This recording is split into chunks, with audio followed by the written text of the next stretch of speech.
Kasaragod railway station മുതൽ ജില്ലാ അതിർത്തിയായ കാലിക്കടവ് ആണൂർ പാലം വരെ 46.4 കിലോമീറ്റർ ദൂരത്ത് 1 ലക്ഷം പേർ മനുഷ്യച്ചങ്ങലയിൽ അണിനിരക്കും. അഖിലേന്ത്യാ പ്രസിഡന്റ് എ റഹീം ആദ്യ കണ്ണിയാവും. CPIM കേന്ദ്ര കമ്മിറ്റി അംഗം PK ശ്രീമതി ടീച്ചർ പങ്കെടുക്കും. ഡിവൈഎഫ്ഐയുടെ നേതൃത്വത്തിൽ നടക്കുന്ന ഐതിഹാസികമായ സമര പോരാട്ടത്തിന് കാസർഗോഡ് ജില്ല ഒരുങ്ങിക്കഴിഞ്ഞു. കാസർഗോഡ് ജില്ലയിൽ നേരത്തെ തന്നെ വിപുലമായ പ്രചാരണ പരിപാടികൾ മനുഷ്യച്ചങ്ങലയുമായി ബന്ധപ്പെട്ട് നടത്തിയിരുന്നു. ഡിവൈഎഫ്ഐ നടത്തുന്ന സമരത്തിന് സമൂഹത്തിന്റെ നാനാ കോണുകളിൽ നിന്ന് വലിയ പിന്തുണയാണ് ലഭിക്കുന്നത്. അതുകൊണ്ട് തന്നെ ഈ സമരത്തിൽ ഇന്ന് കലാകായിക സാമൂഹിക സാംസ്കാരിക രംഗത്തെ പ്രമുഖർ പങ്കെടുക്കുമെന്നാണ് അറിയിച്ചിരിക്കുന്നത്. ഇവിടെ ഈ റെയിൽവേ സ്റ്റേഷൻ പരിസരത്ത് ഡിവൈഎഫ്ഐ അഖിലേന്ത്യാ പ്രസിഡന്റ് എ റഹീമാണ് ആദ്യ കണ്ണിയാവുന്നത്. CPIM കേന്ദ്ര കമ്മിറ്റി അംഗം PK ശ്രീമതി ടീച്ചർ പങ്കെടുക്കും. ഇത് കഴിഞ്ഞുള്ള പൊതുയോഗം PK ശ്രീമതി ടീച്ചറാണ് ഉദ്ഘാടനം ചെയ്യുന്നത്.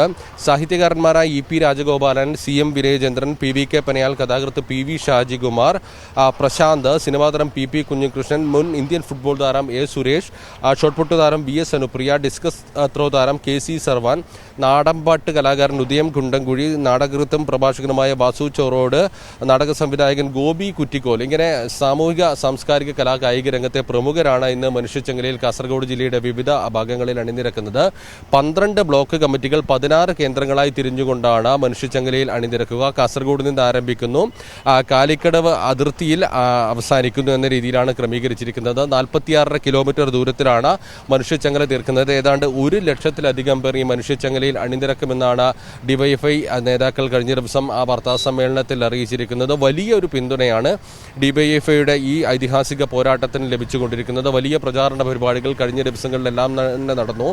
കലാപരിപാടികൾ, കായിക പരിപാടികൾ, അതോടൊപ്പം തന്നെ വിളംബര ജാഥകൾ, പ്രഭാത നടത്തങ്ങൾ ഉൾപ്പെടെയുള്ള വ്യത്യസ്തങ്ങളായ പ്രചാരണ പരിപാടികളാണ് ഡിവൈഎഫ്ഐയുടെ നേതൃത്വത്തിൽ നടത്തിയത്.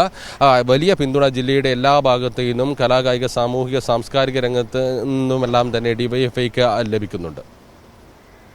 സിജു കണ്ണന്റെ റിപ്പോർട്ടാണ് കണ്ടത്.